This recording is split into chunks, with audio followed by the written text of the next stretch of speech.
अगर मन में बुरे विचार आएं तो क्या करें? अगर आपके मन में हर समय अश्लीलता से भरे विचार चलते रहते हैं या आपका मन हर समय कुछ ऐसा सोचता रहता है जो आपको नहीं सोचना चाहिए, तो बुद्ध से समझिए कि कैसे आप इस समस्या को खत्म कर सकते हैं। एक बार बुद्ध एक प्रवचन सभा में प्रवचन दे रहे थे। बुद्ध के समक्ष उनके बहुत सारे भिक्षु बैठे थे। उन भिक्षुओं में कुछ भिक्षु ऐसे भी थे जो कुछ समय पहले ही दीक्षित हुए थे, जिसके कारण उनका मन ज्यादा शक्तिशाली था। वे किसी लालच के कारण भिक्षु तो बन गए थे, परंतु उनका मन अभी भी उन्हें किसी और चीज में रस दिखा रहा था। मनुष्य का मन अक्सर ऐसी गलतियां करता है। वह हमेशा उस चीज में आनंद देखता है जो उसके पास नहीं है। वे भिक्षु बुद्ध के समक्ष बैठे भी थे और नहीं भी, क्योंकि वे अपने मन में खोए हुए थे।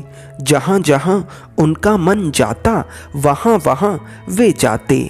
यहाँ पर एक बात समझने वाली है कि मन इतना भी शक्तिशाली हो सकता है कि बुद्ध जैसे व्यक्ति को भी अनदेखा करवा दे, परंतु बुद्ध की उपस्थिति इतनी भी कमजोर नहीं थी कि उन भिक्षुओं के मन पर चोट ना कर सके। चाहे कोई व्यक्ति कितना भी कठोर क्यों ना हो, चाहे कोई व्यक्ति अपने विश्वासों का कितना भी पक्का क्यों ना हो, मगर अगर एक बार बुद्ध के शब्द किसी के कान में चले गए तो उसका रूपांतरण निश्चित है। गौतम बुद्ध के जीवन काल में ऐसे बहुत सारे लोग हुए जिन्होंने शुरुआत में तो बुद्ध से नफरत करनी चाहिए, परंतु अंत में उन लोगों से बड़ा बुद्ध को मानने वाला कोई ना था। उन भिक्षुओं का मन प्रयास तो करता है कि उन्हें बुद्ध की उपस्थिति से वंचित रखा जा सके, परंतु बुद्ध की उपस्थिति ऐसा होने नहीं देती। बुद्ध बोलते बोलते अचानक चुप हो जाते हैं। वहाँ बैठे सभी भिक्षुओं के मन में यह प्रश्न उठता है कि बुद्ध बोलते बोलते अचानक चुप क्यों हो गए। सभी लोगों का मन हर जगह से हटकर इस प्रश्न पर केंद्रित हो जाता है। बुद्ध मुस्कुराते हैं और कहते हैं, मेरे प्रिय भिक्षुओं, यह जीवन बहुत कीमती है। इसकी कीमत हमें तब समझ आती है जब यह हमारे पास बहुत थोड़ा बचता है। इसलिए तुम्हारे भीतर जो भी प्रश्न है, जैसा भी प्रश्न है, वह तुम मुझसे अभी पूछ लो। क्या पता कल पूछना संभव हो या ना हो।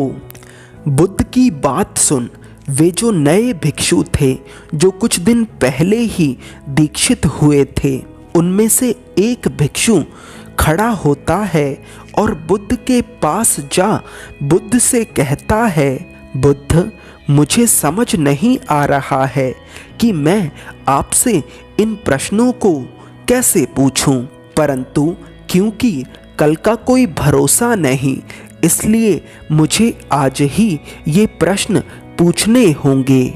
क्या आप मेरे इन प्रश्नों के उत्तर देंगे? बुद्ध कहते हैं, तुम्हारा जो भी प्रश्न है, जैसा भी प्रश्न है, वह तुम पूछ सकते हो। वह भिक्षु पूछता है, बुद्ध, मैं सोचता था कि भिक्षु बनने के बाद मेरे मन से सभी बुरे विचार खत्म हो जाएंगे, परंतु ऐसा नहीं हुआ।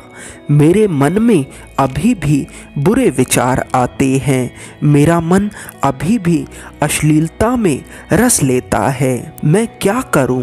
बुद्ध उत्तर देते हैं, यदि तुम्हारा मन अभी अश्लीलता में ही रस पाता है और तुम्हें लगता है कि तुम्हारे लिए वही सही है, तो तुम वापस जा सकते हो। मैं तुम्हें नहीं रोकूंगा, क्योंकि मेरा उद्देश्य तुम्हें बांधना नहीं बल्कि मुक्त करना है। कोई व्यक्ति भिक्षु इसलिए बनता है क्योंकि वह हर चीज़ की निरर्थकता को देख लेता है। वह देख लेता है कि काम वासना, लालच, अहंकार ये ऐसे कुएं हैं जो कभी भी नहीं भर सकते। वह चारों तरफ देख लेता है कि हर व्यक्ति इन कुओं को भरने में लगा है, परंतु कोई भी आज तक इन कुओं को भर नहीं पाया है। जब किसी व्यक्ति को लगता है कि कोई चीज़ इस जीवन को पूरा नहीं कर सकती, तब वह सब कुछ त्यागना चुनता है, तब वह भिक्षु बनना चुनता है। वह भिक्षु बुद्ध से पूछता है, परंतु बुद्ध, ये अश्लील विचार हमारे मन में आते क्यों हैं? बुद्ध उत्तर देते हैं, बुरे विचार उन बीजों का फल है जिन्हें हम जाने अनजाने में बोते आ रहे हैं। गौतम बुद्ध के द्वारा कही गई इस बात को इस चार्ट से समझने का प्रयास करिए। सबसे पहले आती है जानकारी। जानकारी से बनते हैं विश्वास, और विश्वास से बनता है विचार, और विचार से बनता है व्यवहार।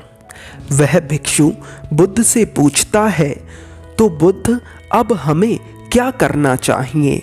बुद्ध कहते हैं, सबसे पहले तो उन बीजों को बोना बंद कर दो जो कड़वा फल देते हैं। वह भिक्षु पूछता है, परंतु वो कैसे?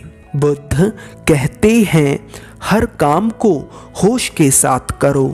पहले हर काम बेहोशी में करते थे, अब पूरे होश के साथ करो। यहाँ पर एक बात समझनी ज़रूरी है कि होश का अर्थ यह नहीं कि आप हर काम को अजीब तरह से करने लगें। होश का अर्थ है कि आपको पता होना चाहिए कि आप किसी काम को क्यों कर रहे हैं और उसका लाभ क्या है। अपने जीवन में बहुत सारे काम हम ऐसे करते हैं जिनका हमें पता ही नहीं होता कि हम कर क्यों रहे हैं, और उन कामों को करने का लाभ बहुत क्षणिक होता है। बुद्ध कहते हैं, हर चीज़ को सम्यक रखो, चाहे वह सुनना हो, बोलना हो या फिर देखना हो, क्योंकि ये 5 इंद्रियां मन के द्वार हैं। इन द्वारों से ही मन को भोजन मिलता है। जितना ज़्यादा हम मन को गलत भोजन देंगे, उतना ज़्यादा हमारा मन शक्तिशाली हो जाएगा। इसलिए मन को उतना ही भोजन देना है जितना ज़रूरी है। गौतम बुद्ध का उत्तर सुन उस भिक्षु का जीवन को देखने का नज़रिया बदलता है और वह जीवन में आगे बढ़ता है।